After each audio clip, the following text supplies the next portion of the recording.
intensified psychological intercourse. That one paragraph that people are talking about. Yeah. All right, so we'll be getting back to the discussion, and when we come back now, we'll be getting really deeper into the arguments that were brought forward by all the parties. That's going to be coming up in a few minutes. But for now, I just want us to cross over and speak to my colleague Julian Kamau, who has also been following the conversations that have been going on online. Julian, over to you.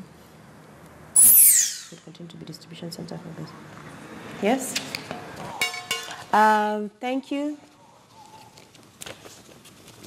Thank you so much, Beatty. So here on What's Trending, we'll be talking to you about, we'll be telling you more on what's happening on What's Trending, conversations that are happening on the digital platform. And on Twitter, basically what's trending is, the first hashtag is the presidential petition KE, which is the first hashtag, and it's been trending for 4 days now. Then we have Joel Osteen, who trended worldwide and also in Kenya.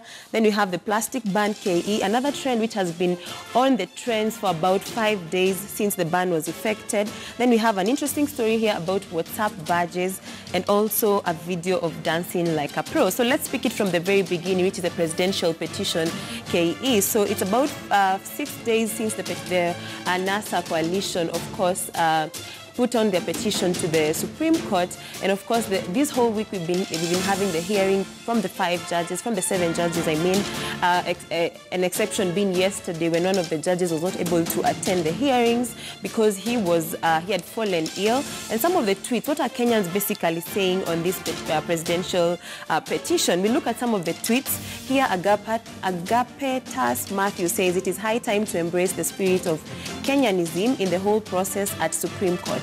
It is a transformation of new Kenya. So you want to remember that some of the people representing NASA, the lead counsel on that is James Orengo, and also on Uhuru's side we have Paul Mwite, and also IEBC is Paul Mwite for representing IEBC, and Fred Ngatia representing President Uhuru Kenyatta. So let's look at some of the tweets still on the same. Remember also Ekuru Okot has been enjoined in this petition, and also Michael Wainaina, who's supporting that the elections were free and fair.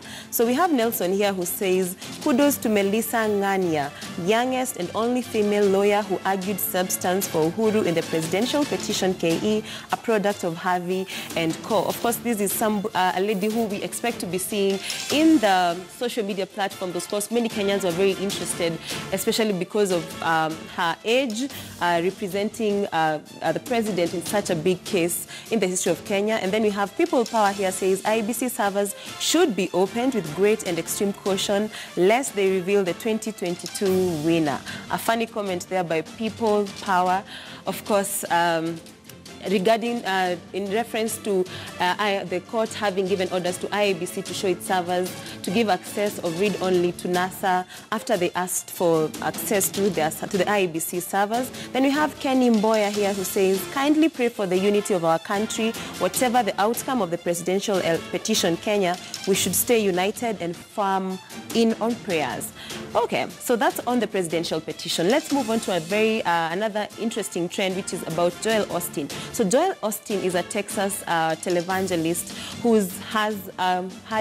is believed to be worth quite a lot of money. And so what happened is that there was the Hurricane Harvey, which happened in Texas, and so many people have been displaced. And of course, what is expected is that a church as big as his church, which is a mega church that hosts about 45,000 people, would have opened its doors to some of the people who had been displaced by the Hurricane Harvey. But what happened? Hours and days after the flooding in Texas, Joel Osteen had not opened his church to some of the people who are looking for shelter in the said regions. And some of the comments, he got a lot of backlash, and there was so much outrage on social media rather.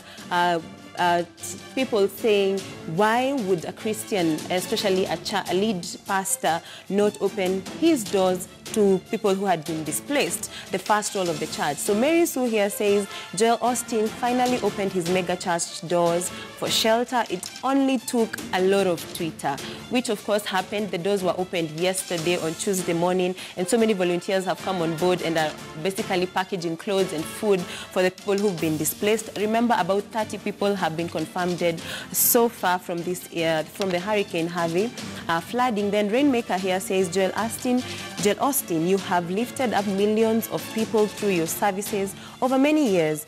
God knows your heart is strong. So of course somebody here encouraging him, of course, from the criticism he's been receiving. Let's look at another tweet still on the same. Christopher Zulo says, could you imagine we taxed churches like Joel Osteen? We'd be able to feed all the hungry and shelter all the homeless in this country. So this is in regard to his Lakewood church, which hosts, as I said, 45,000 people and has 16,000 seat arena.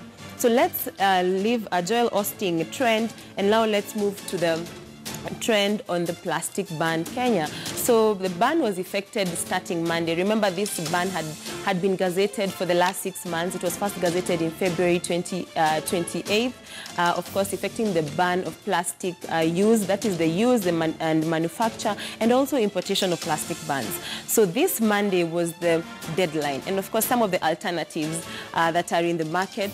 And Kamle here says, see, the only allowed alternative to plastic bags. So kiondo for women and one for men. So I'm sure so many Kenyans have experienced this. Remember, supermarkets were also trying to dispose of so many paper bags that they were having before the ban was effected on Monday. And some people on social media, of course, say that some of their goods were being packaged, every good was being packaged in a different paper bag, of course, as the supermarkets were trying to get rid of the papers that they had before the ban had been effected. Then we have Martha Kitui here who says, one of the worst environmental effects is they are non-biodegradable.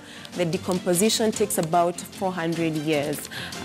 Statistics showing what damage plastic bags do to the environment. Let's look at another tweet still on the same. And Konsanthi says, some of us who used polythene bags to make balls and carry books to and from school feel like the plastic ban has erased part of our childhood. This, of course, he refers to the balls that were being made, and if you're an 80s child, you would clearly know how those balls would look like. They were made of paper and wrapped in a sisal